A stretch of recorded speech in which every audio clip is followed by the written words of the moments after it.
해병 특검을 재의결했는데 국힘당에서 양심표가 나올 거라고 기대했습니다. 그런데 국힘당은 국힘당이었습니다.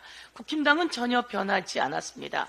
총선이 끝나고 대패했음에도 불구하고 대통령도 변하지 않았고 국힘당도 변하지 않았습니다.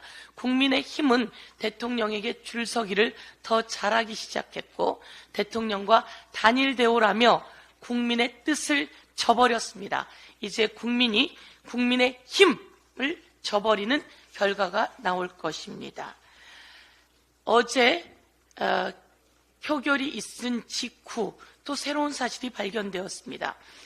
윤석열 대통령이 이종섭 국방부 장관에게 직접 전화를 했다는 거 아닙니까? 윤석열 대통령 개인 전화로 직접 이종섭 국방부 장관에게 전화를 했고 세 차례 전화 중에 8월 2일 12시 7분에 전화를 하고 난 이후에는 박종훈 대령의 보직이 해임됐다고 합니다. 그리고 12시 43분, 13분 43초 동안 통화했습니다. 윤석열 대통령과 이종섭 장관이 이렇게 오래 통화해야 할 이유가 있을까요? 이종섭 장관에게 윤석열 대통령과 통화했습니까? 라고 물었더니 이종섭 장관은 통화한 적 없다고 이야기했습니다. 이것은 철저히 위증입니다. 그리고 증거 인멸 아니겠습니까?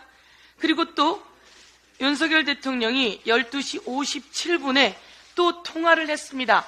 그렇게 윤석열 대통령과 이종섭 장관의 통화가 끝난 이후 수사 기록이 모두 다 국방부로 회수되었습니다. 그리고 박종훈 대령은 항명수괴죄로 입건이 되었습니다. 어린아이들도 아는 일 아닙니까? 우리는 처음부터 알았습니다.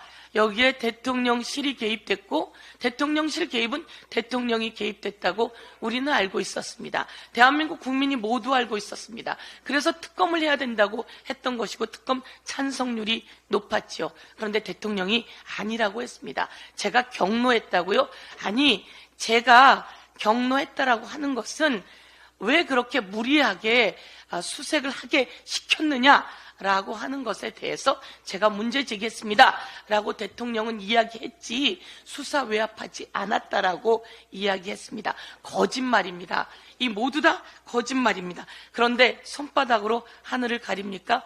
통화가 다 나오지 않았습니까? 8월 8일에도 또 통화했다는 겁니다. 그런데 여기서 또 특이한 것은 대통령 개인 전화로 이종섭 국방부 장관에게 전화를 했다고 하는데요. 그 전화한 곳이 위치 추적을 해보니 대통령실이 아니라 관저라고 합니다. 관저에서 12시경에 전화를 했다고 하니 또 출근 안 한 모양입니다. 출근도 하지 않고 관저에 그 시간까지 있었다는 이야기지요. 그날은 무슨 날인가 보니 잼버리가 시작하는 날이었다고 합니다. 대통령은 출근도 하지 않았고 그곳에서 잼버리 현장으로 갔을 수 있을 것 같습니다. 출근도 하지 않고 부지런하지도 않고 이런 대통령, 그리고 이 자리에 끼어서 이종섭 국방부 장관에게 수사 외압을 했고 그리고 수사 방해를 했고 이것은 위법 아닙니까? 불법 아닙니까?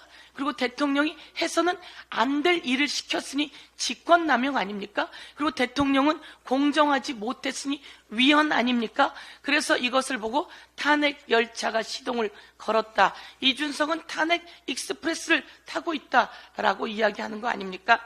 대통령과 국힘당은 이제 막다른 골목에 왔습니다.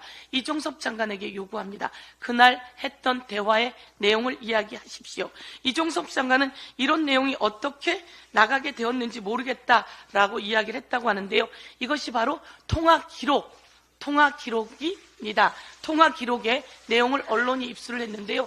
이것은 박종훈 대령의 변호사 측에서 통화 기록을 사실확인서를 요구했고 그 사실확인서가 어쨌든 국사법원에서 왔다고 합니다. 세상에 비밀은 없습니다. 수사해봐서 아시지 않겠습니까? 당신의 유죄는 모두 다 입증될 수밖에 없습니다. 이상입니다.